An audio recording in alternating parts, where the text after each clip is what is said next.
what I can do here is let's do this. And this will guarantee that it goes everywhere. Because I just put all of that stuff on all the channels. What I was trying to do is trying to record multiple tracks of audio in the video file. So that if I go back in, well, what I'm trying to do is figure out how to, in post, I can go through and raise the volume of one, lower the volume of the other, kind of balance everything out. But so far, I have been unsuccessful in making that work the way that it's supposed to work. So I'll break it back down and do all the little stuff. See what I can do. I have to try. I think I'm gonna have to try it like one track at a time and go from there. So, but for nothing else, this will work the way it is. And if the video file in YouTube doesn't work, my recorded video file will work. Question for you: how does my mic sound? You sound fine. Do I sound better than before? Same. Okay. Because I'm actually using a different mic. I am actually using... Still a headset or a mic? No, I'm using actually the mic on my webcam. Oh, okay. So it's just wondering if it sounded any better or worse. We'll see what it sounds like in the recording, but maybe it won't sound. Do I sound any different? No, you sound as good as you did before. All right. Are you using your new mic? Yeah, I brought the one from work home to check it out. I mean, you got to give it a try, right? Exactly. Yeah, so. Well, it's good to know that you can't tell the difference between it and the snowball I have. So when you get your snowball, we should sound pretty similar. Yeah. Yeah, that'll be good. That will be good. All right. We're doing, let's see, I need to switch over to the show notes. All right, you ready to cook this turkey? Let's do it. All right, we'll start this in 3, 2, 1.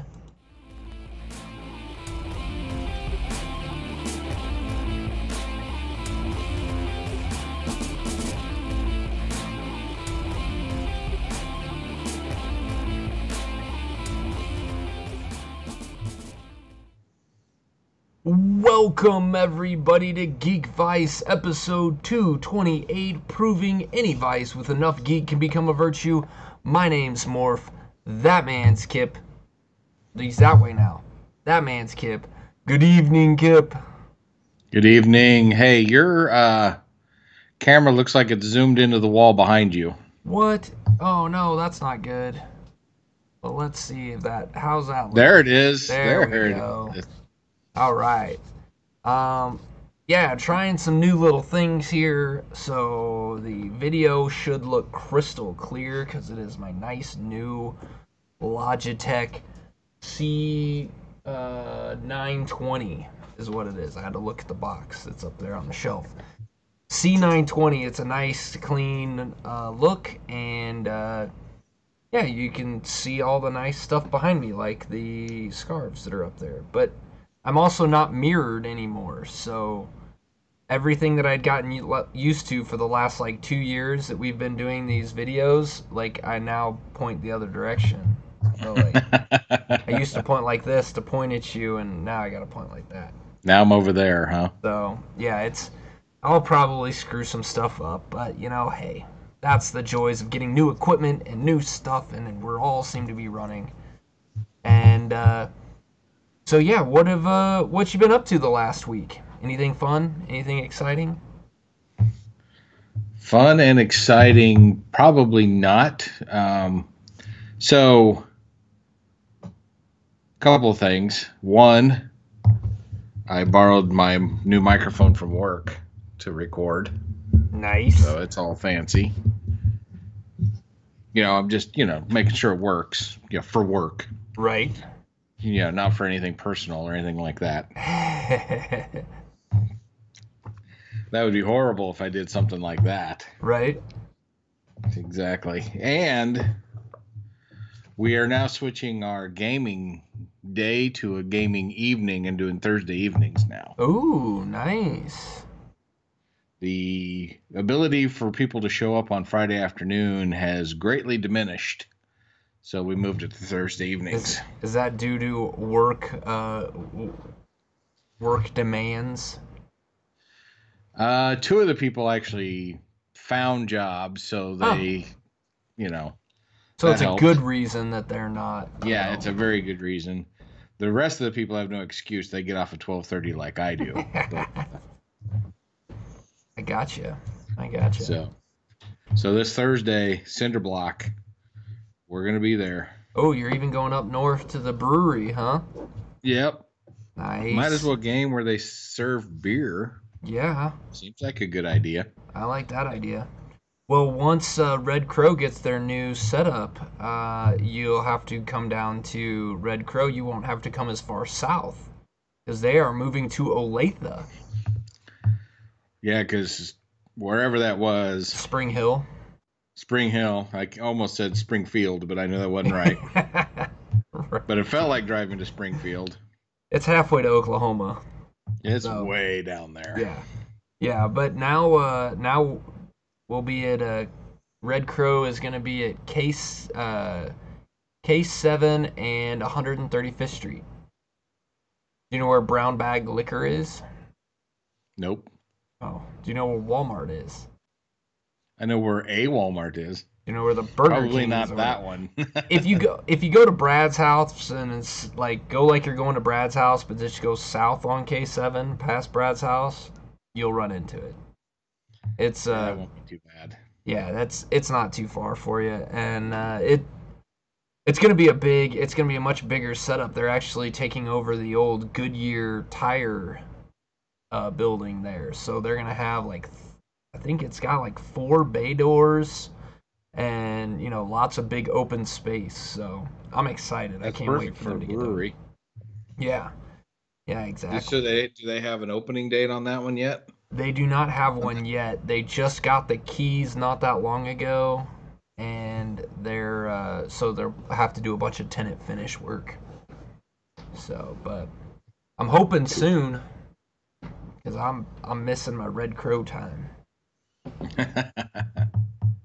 Well, we can't have that. Well, yeah, it. I don't know if it's good or bad, but it was one of those places that we get done with soccer games on a Saturday afternoon, and Amber'd be like, "You want to just go to Red Crow and play some board games and drink some beer?"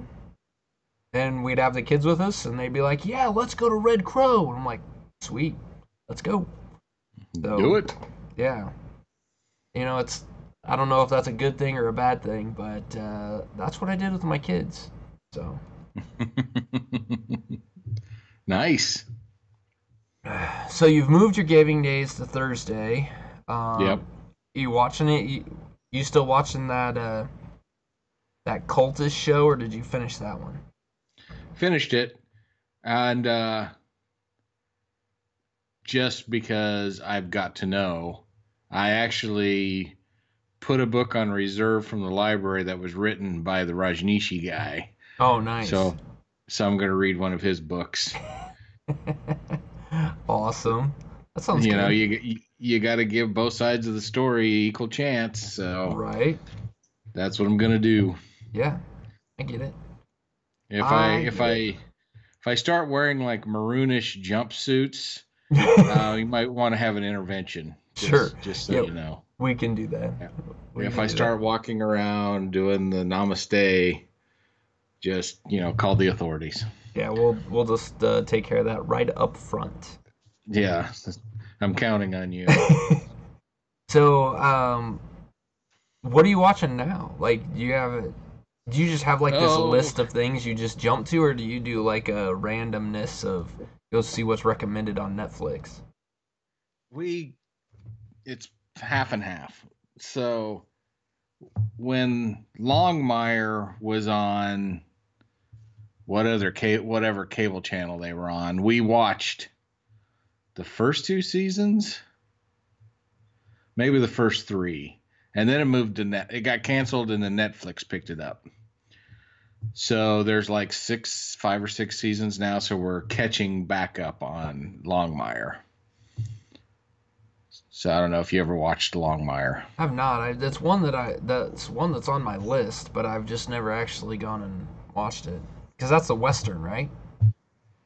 It takes place in modern day. It just takes place in Wyoming, Oh, okay, okay. which is Just like, like the Wild West. yeah, modern day western. Yeah, Gotcha, it gotcha. it it, it checks all the boxes for me. It's episodic most of the time.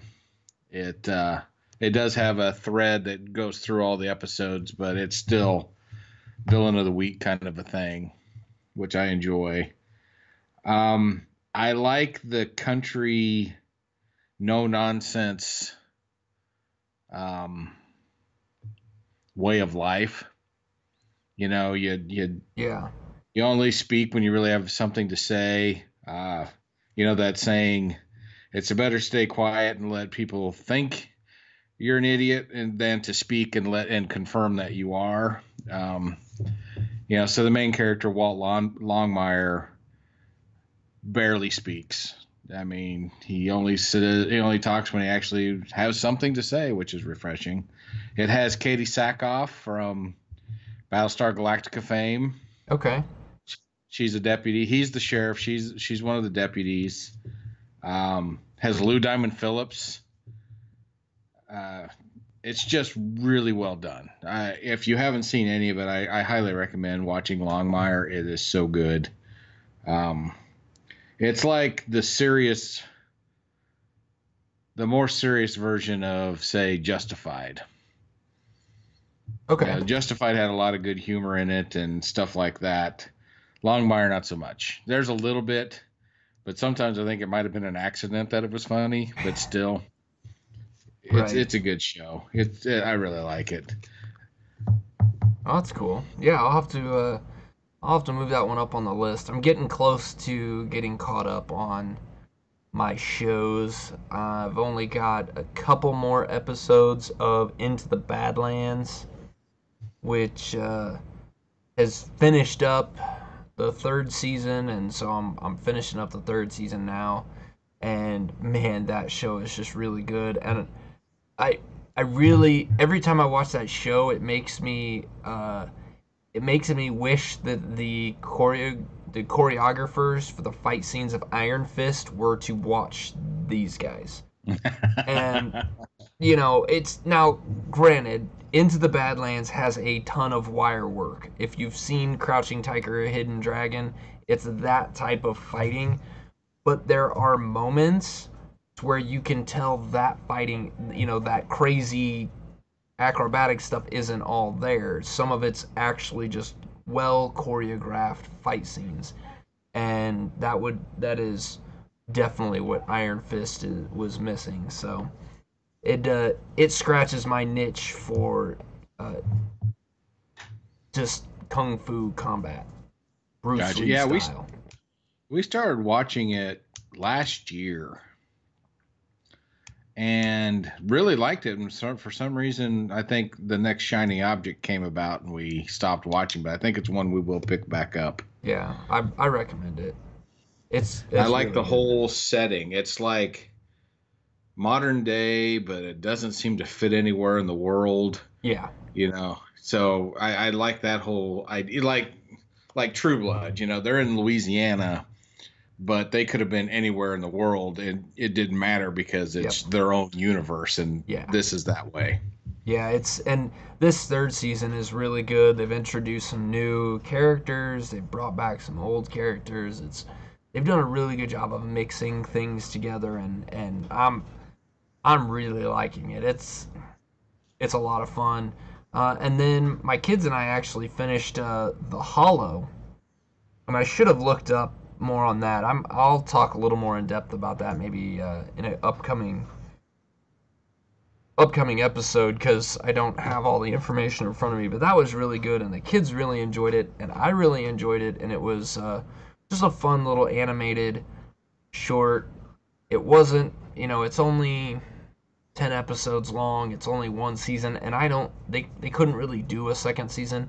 It had some pretty good twists and turns. Some like M Night Shyamalama Ding Dong type turns, and it was stuff that you didn't see coming. You knew there was something, and then all of a sudden, when you started seeing, you knew there was something wrong. Once you started seeing the clues fit together, you're like, oh, there we go. That's what this is. And then it kind of just brought about the end, and built up to the finale, and that was really cool. It worked out really well. So I recommend The Hollow, but I'll talk more about that later.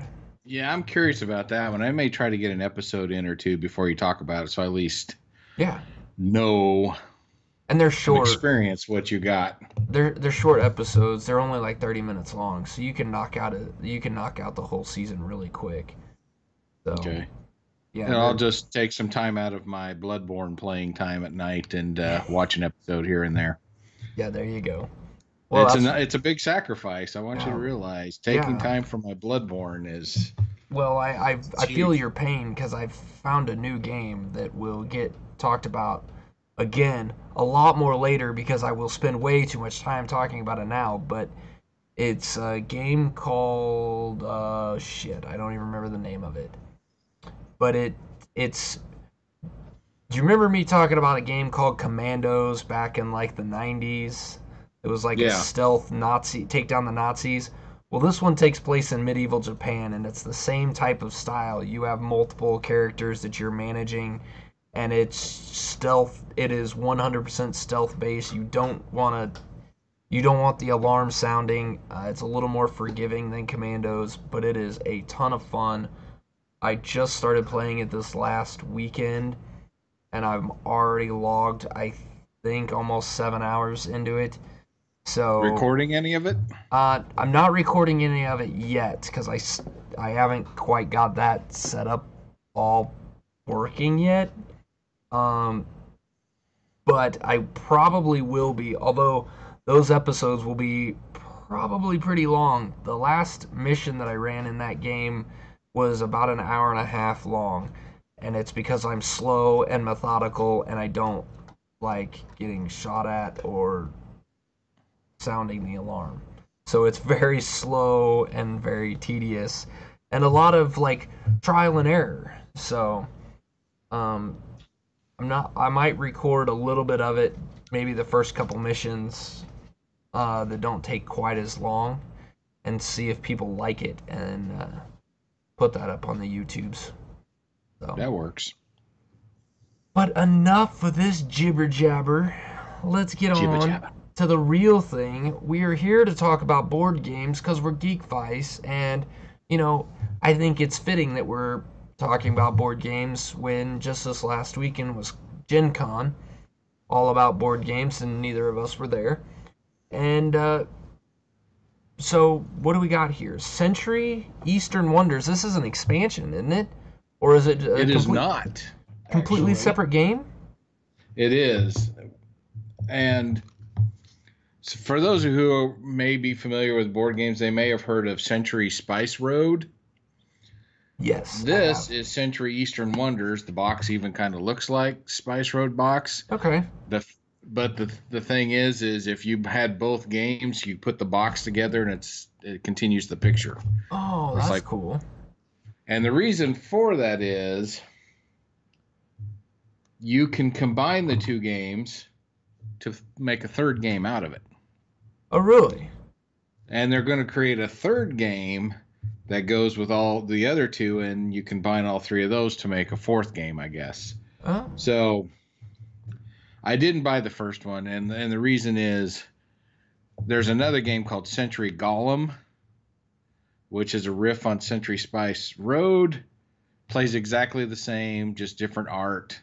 Really cool pieces for the gems, and my friend Jason has it. And if I want to play that kind of game, we'll just play Jason's copy. So right. I did not buy Spice Road, but I did get Century Eastern Wonders. And the reason I did was I really like the Spice Road Golem concept. And this one has the same concept to it and then adds a whole map and movement aspect to it. So it's like taking that game and just taking it a step further. So Century Eastern Wonders is a game by Emerson Matsuuchi. I apologize if I'm saying that wrong. And it's for 2 to 4 players, 30 to 45 minutes long. It recommends people to be 8 years old or older to play it. So I just made it under the wire. Right. No, it's talking about age, not mentality. Oh, I get those confused. And in the box, you actually get 2 rule books. And I use the word book loosely because each rule is a front and back 1 page. Oh, nice. And one is for Century Eastern Wonders. And one is Century from Sand to Sea, which is if you had Spice Road and Eastern Wonders. These are the rules you would follow to combine the 2 games. Very cool. So that's kind of cool. So what this game is really a pick up and deliver and set collection game. I use set collection kind of loosely because you're not really collecting cards, you're collecting spices. And I joke that you're collecting 3 spices in 1 person, but it's actually 4 spices. And the reason I say 1 person is because the spices are cloves, tea, chili, and ginger. So I said we're collecting soulless gingers. But actually, it's the ginger root, the spice. So it's not people. This is not human trafficking. We are not trafficking gingers. Right. So at least not the red-headed ones. Ta-da! Cool. And it's got a 20. It's a 5x4 grid, so there's 20 spaces. And on that grid, you have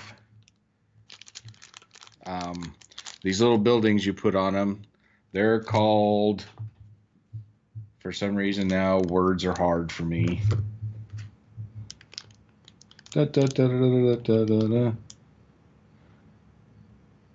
Outposts. Jeez, how can I not think of that? I don't know. So you get 20 outposts. Okay. You put it on your card, and each 5x4 space, each row is connected to a spice. So if you travel to a place on the board is modular because these nice star-shaped pieces that you build your own board with. So it could be different every time. And each one of them will have a symbol on it telling it what spice that particular tile represents. So if you want to put an outpost on that one, you have, and this one I had was a chili, I would have to take a outpost from the first column of the chili row and then work my way to taking all these outposts out and placing them. The trick with these is if you can put an outpost on each of the 4 spices and clear a column, there is special chits you get. And I'll explain all that. So what you do is you have your outposts. You pick a color, and they got smart, and none of the colors are red, so I don't always have to be red. They're blue, kind of a purplish, white, and black. I guess they didn't do red because chilies are red, and that's the spices that you have to fill out. Makes sense. What's nice is the game gives you these little cups for each spice. So you pour the spices in the bowl, and you set them out. You build the board, and the person who was last on a boat gets to go first. And what you do on your turn is, to start off with, there's a certain number of tokens you start with. So there's a row of 4 ginger, a row of 2 ginger and 1 chili, a row that's just 2 chili, and a row that is a tea and a ginger. So you'd pick the person who goes first by who was on the boat last. And the person, so if you went in turn order around, the person who would go last actually gets to pick their starting supply of spices. So they can do the 4 ginger, the 2 ginger, and a chili, whatever, and you go around the board. And then you go around the board and place, everybody gets a boat piece. It's a little junk, like a Chinese junk sailboat. Okay. And then they get to pick somewhere on the board to start with their piece. So now, just because you're the last person, you're not totally screwed. You actually get to pick your starting hand, if you will. So you do that, and then turn begins, which is first player can move their ship 1 space, and it could be in any direction. Or where they are at, if they don't have an outpost there and nobody else has an outpost there, they can place an outpost there. And when you do that, each tile has let's put that up there. Each tile has a thing you can do. Like this one is you can turn in 2 ginger cubes to get 2 chili cubes. Okay. So if you place an outpost there, if nobody else has an outpost, you can place one for free. You place the outpost, and if you have 2 ginger you want to trade in for 2 chili, you can do that at that moment. The whole reason you do that is there are ports. There's 4 ports in the board, and each port will have something like this. And what it is a little action thing that has a victory point total. So this one is worth 14 victory points, and to get it, you need 4 chilies and 2 tea. So 4 red cubes, 2 green cubes. As you heard, the starting hand, none of them have 4 red cubes and 2 green cubes, so you've got to move around the board, finding the combinations that you can trade to get that combination, and then work your way to that port and basically trade your goods for those victory points. The trick being, other people are also going to be maybe going for the same one and get there before you, which always sucks. But you can also kind of, if you're like me, you just look at one and say, okay, I'm going to go for the 4 red and 2 green victory point one. And then you decide, well, I can either do, for my starting hand, the 4 ginger or the 2 ginger and 2 pepper, or chilies, and then start formulating a plan to turn all those into the 4 red, 2 green. It's not as easy as it sounds. Sometimes the one you want is very far away, and it takes you, you're allowed to move 1 space for free. You can move multiple spaces, but every space you move beyond 1, you have to leave a cube. You have to leave a spice behind. Okay. So if you're short on spices, you're pretty much stuck with the 1 space movement. So there's that. There's also, if you finish your turn where somebody else has their boat, you owe that person a spice cube. It's almost like paying a pirate to use their port or something. I don't know. So you do that. Okay. If there's already somebody else's outpost there and you want to put an outpost down, for every other person's outpost on there, you have to pay a spice cube to the bank in order to place your outpost. So being the first one to a tile is critical. Otherwise, you start having to pay people and the bank just to do the stuff there you want. Another thing you can do is you can just stay on the tile you're on and farm, which means you just get to grab 2 ginger cubes and place it on your mat. The mat also has 10 cargo spaces on the side here. It's very hard to see through the art.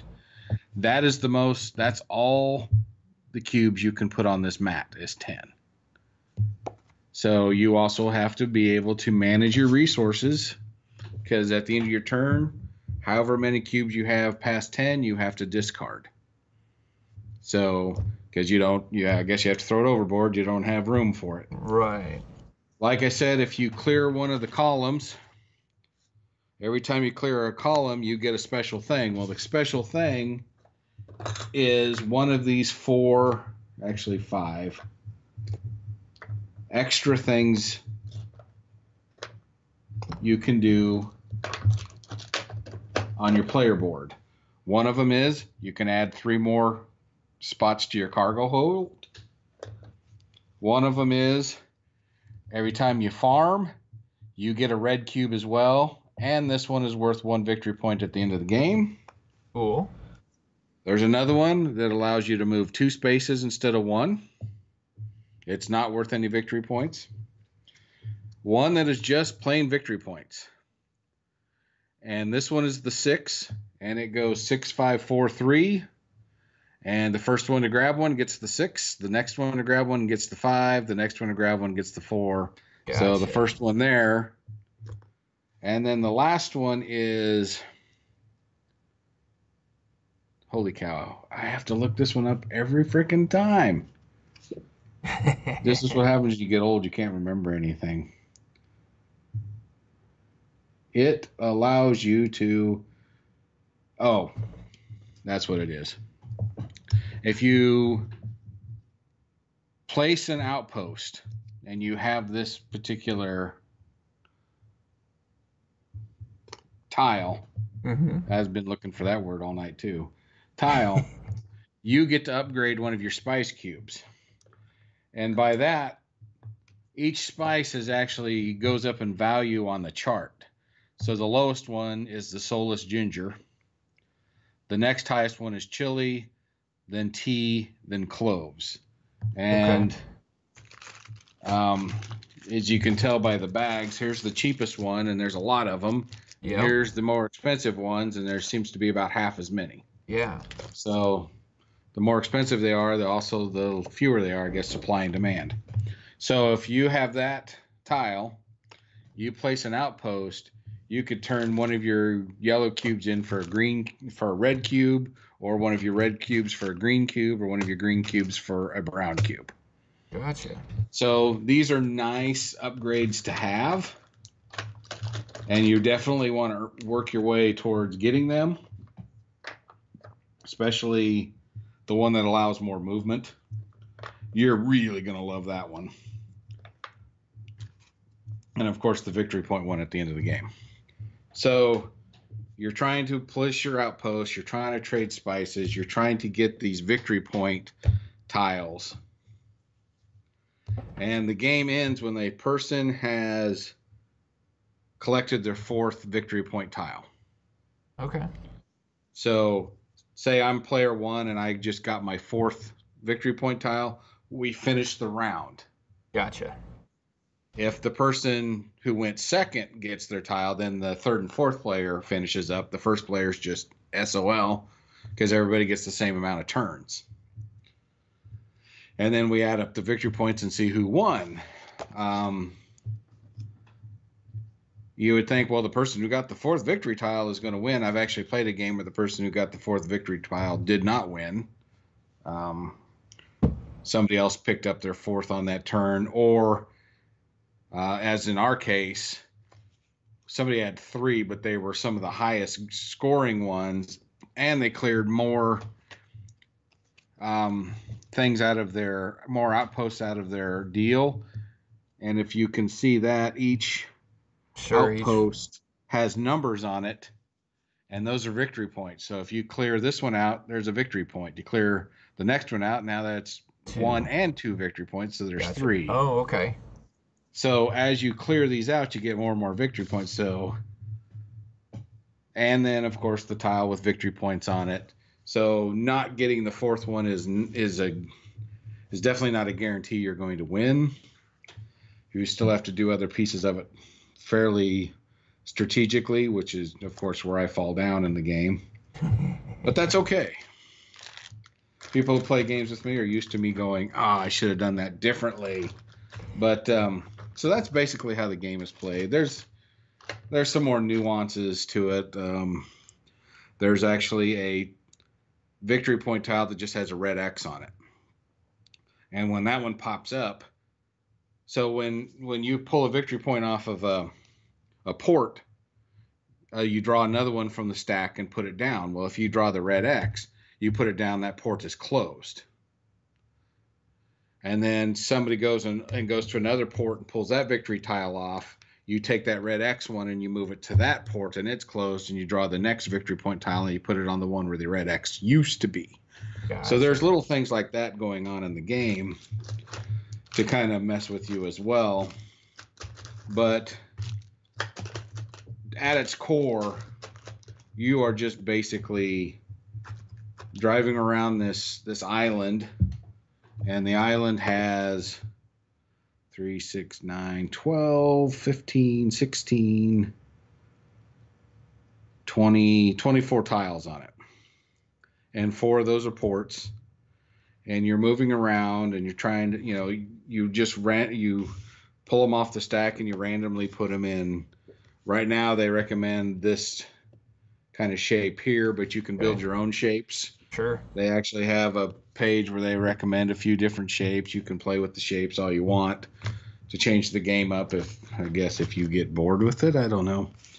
But so there's some complexity to this game. It's easy to learn because really, like I said, it's pick up and delivery Sure. and trading and resource management all kind of built into one. So it's not hard to learn. It's just it gets to be a little bit of a brain burn if you try to be too strategic, because you're like, I'm going for that one. It's 19 victory points, and all I need is 4 yellow and 3 green and 1 brown or something. And you've been working this whole turn for it, and the guy who goes just before you goes over and takes it. You're like, oh, I'm kind of screwed now, and then you got to figure out, okay, what do I need in these other ports to make up for that loss? So you can be strategic, but sometimes that completely backfires on you. So game comparisons here for this thing. This sounds like, listening to the rules, this sounds very similar to Settlers of Catan. Uh Not so much. Have you played Splendor? Yes. So it's It's more like Splendor. more like Splendor. Okay. It's like Settlers of Catan meets Splendor. Okay. Okay. Because the idea, the trading aspect, this equals, one of these equals 2 of these, or you need this and this to make this type thing, is Yeah. where that's a very Catan-ish But mechanic, instead of begging somebody for their cards, you just move around and and just try to do pick up your your own own wheeling stuff. and dealing to get spices. So Okay. Okay, so yeah, I see that. So Splendor meets Catan. Yeah, that's really interesting. You know, um, this sounds like this is a game that I've kind of watched on the radar. It's been on my list of things to try, and so yeah, I really want to give it a shot. See how it. I think you would like it. I think your oldest boy would like it as well, Okay. because it's easy to grasp. And it sounds like his analytical brain, I think he would really, Yeah. really dive into the puzzle of it, because it is a puzzle. Okay. Because not only you're trying to get pieces to fit together, you're trying to get them to fit together before the guy next to you does. Right. So, plus you're kind of trying to hide what you're doing, even though your cubes are right out there for everybody to see. So Try to do some it's misdirection. you can try. Sometimes it's like I'm gonna just give up on the misdirection. I'm just gonna try to get these cubes faster than anybody else. I don't care if they figure it out. Yeah. And so you could play this game like 20 different ways. You could just plan it out to I'm getting exactly these cubes, I'm going to this spot, I'm getting that. You could try that way. Or you could try to play it where I'm just try to get cubes. I look at all the ports and I see, okay, red shows up more than any of them, so I'm going to get as many reds as I can. So if I'm not first to a certain one, I at least have what I need for the next one, that kind of thing. Or you can just kind of be the ass of the group and figure out what somebody's trying to do and then try to beat them to it. I've done that a couple times. I looked at the board and went, I really want that one. Oh, Jason's going for that one. Ooh, I've got an advantage on him because I have a little bit more cubes than he does, and then you just try to steal it from him. So there is that component to it. So strategy wise, pick your poison, honestly. Right. And a lot of times I've found I've started with a strategy and then I did not finish with that strategy. Yeah, you have to bail it part of the way through because something's not going right, or yeah, I Yeah. understand Or that. somebody did to me what I did to Jason. I highly recommend this game for beginning gamers, intermediate gamers, and I think serious gamers would like this as well. I mean, I categorize myself kind of in between the intermediate gamer and the serious gamer, Right. and I love this game. I really love this game. It's easy to set up. It's not one of those fiddly games where it takes just as long to set it up as it does to play.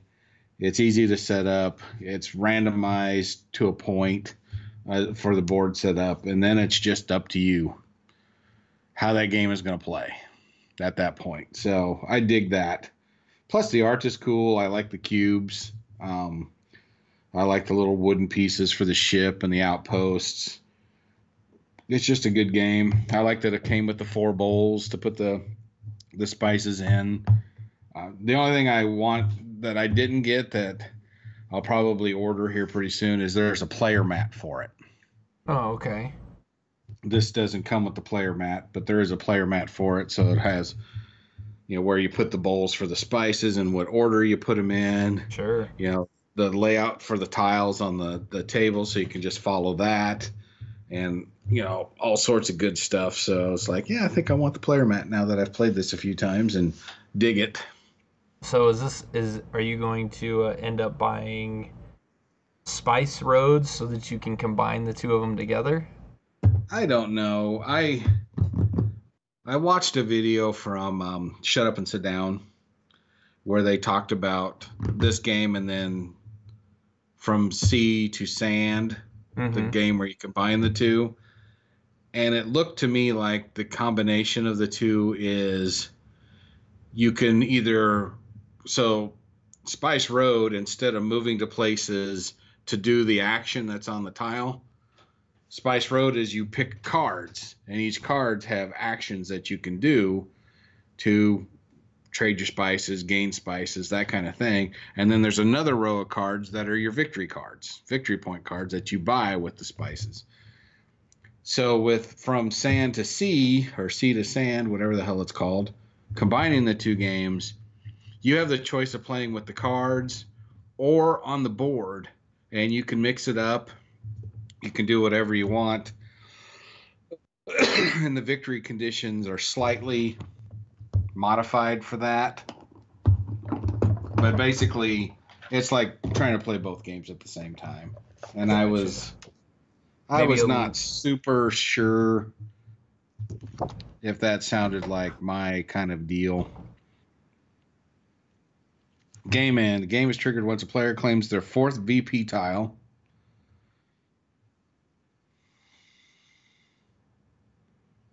It's the yeah, same, but I'm assuming VP tile means cards or the tiles. sure.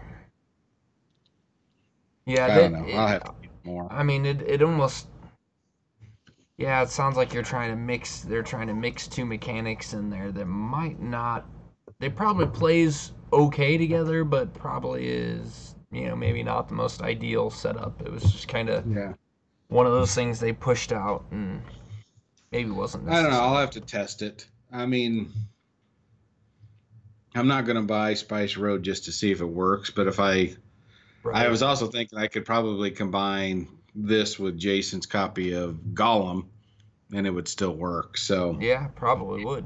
try it out there. I think the coolest thing, and sadly, to me, this is the coolest thing, is the fact that the artwork on the two boxes, you push them together and makes one Yeah. picture. Right.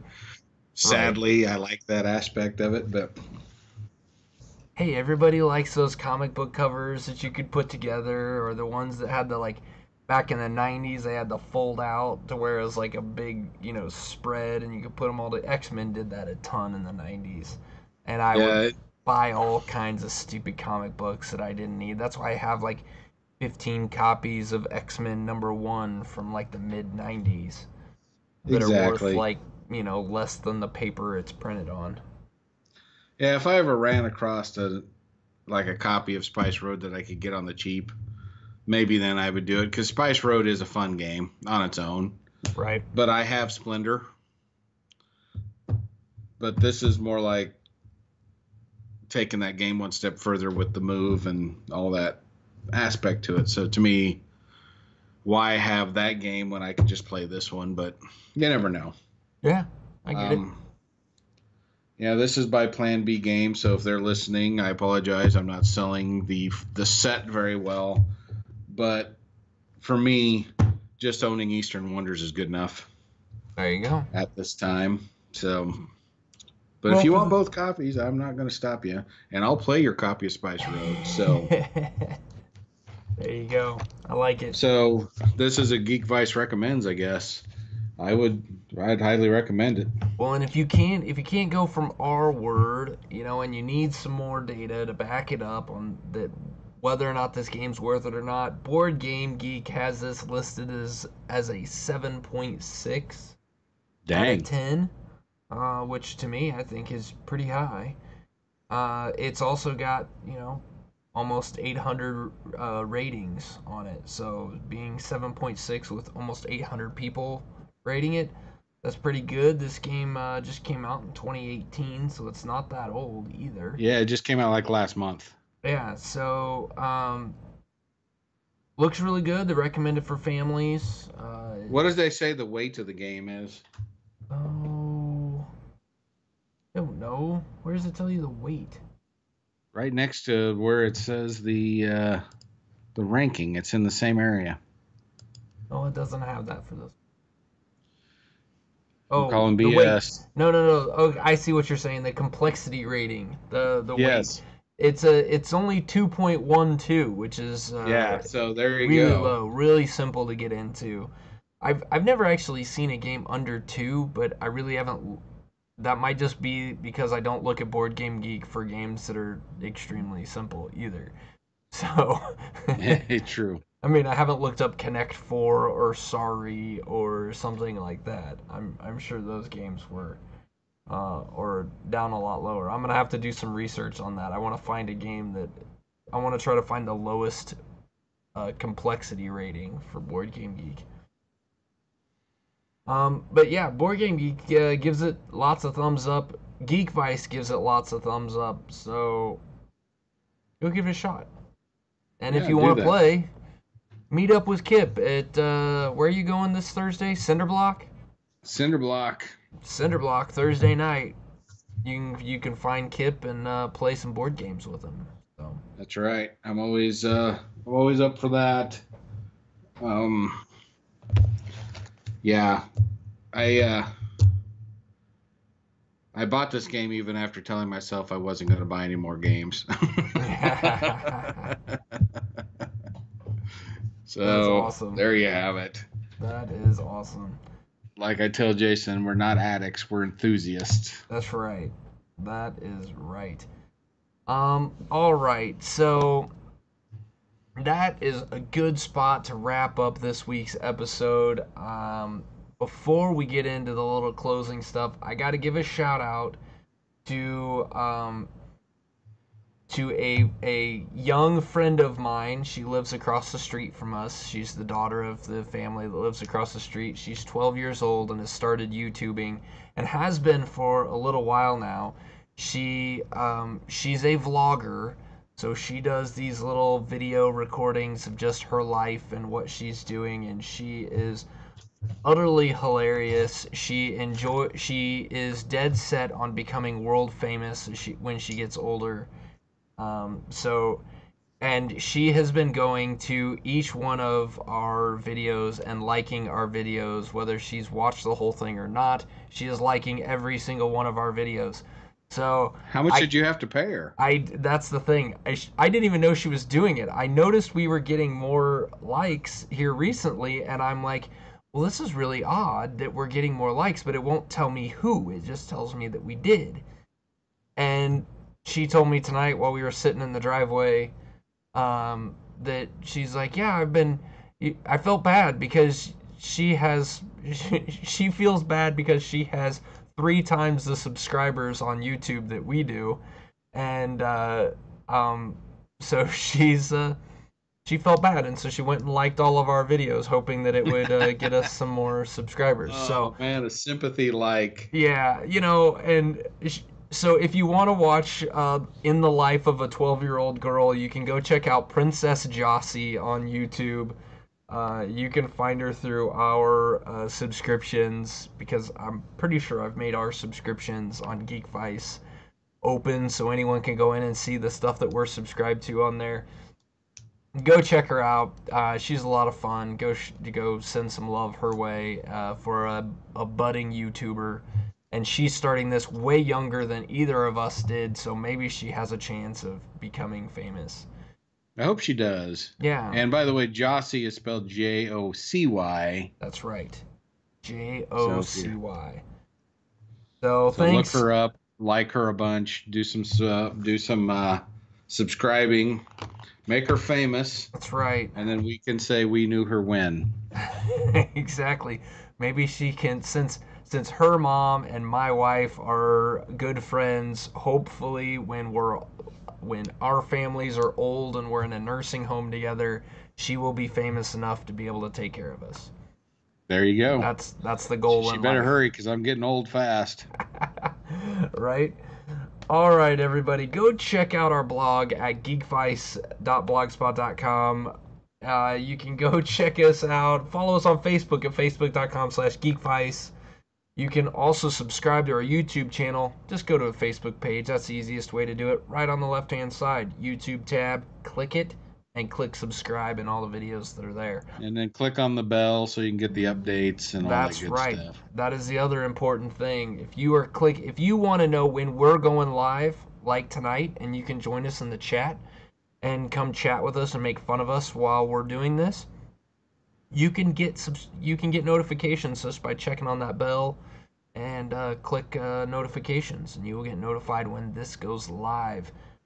You can also find us on Twitter. You can follow that man over there at Kip Killigan. You can follow me at Geekvice, and you can follow Mike Golka, and you can follow him while he's doing beer tours in Poland and Germany. I'm jealous because the beers he was showing were like, those look tasty. And I'm a big fan of German beers. I like German beers. So, yeah, I was, geeking out talking to him earlier today on Twitter. So, yeah, follow us there. Where was I at? Oh, of course, you can email us at geekvice@gmail.com. Thanks, everyone, for listening to our ramblings, and we will see you next week. Later. This podcast is part of the Podcast Arcade Network. Boom, recording done.